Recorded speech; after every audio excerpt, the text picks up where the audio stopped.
Chicago is one of the most puzzling cities in North America. In the early 1800s, it was a small village. By 1850, it was a booming metropolis. By 1860, it was the second largest city in the U.S. It went from nothing to being one of the most important cities in the U.S. in a matter of decades. It's long puzzled researchers how such a place could suddenly leap into existence. But when you throw in the idea of Chilaga on old world maps, it takes on a very different weight. First off, let's look at Chilaga on these old maps. These are a few examples of old maps showing the name. Notice how some of them label it a city, others a trading hub.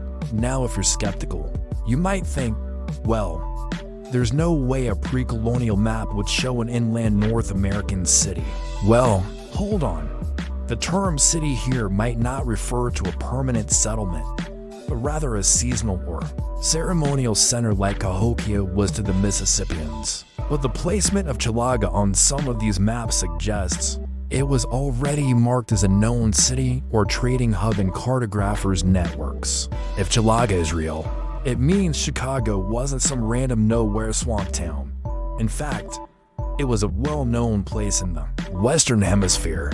In native Algonquian, Chicago meant wild onion, skunk plant. But alternative researchers argue this was just a linguistic cover for an already established Old World site.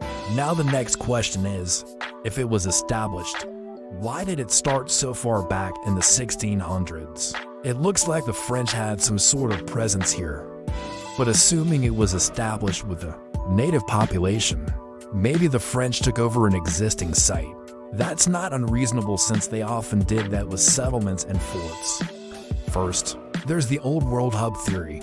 Chicago may have been a major tertiary Mississippian city before colonial America, linked to star forts and waterways. Second, we have the inherited site theory. The early settlers simply discovered and renamed what was already there. Third, we have the suppressed memory theory. Fires, temporary buildings, and rebranding all help cover up its old world roots. The evidence for Chicago being some sort of major hub goes beyond just having a name on a map. When Chicago appeared in the 1830s, it skyrocketed in development. Let's quickly go through some of the things that stand out as strange about Chicago's development. First, the city's layout. Almost instantly, it had a perfectly laid out street grid, which some argue wasn't random, but rather mirrored old world urban planning principles. Chicago didn't just spring into existence. In the 1830s, commoners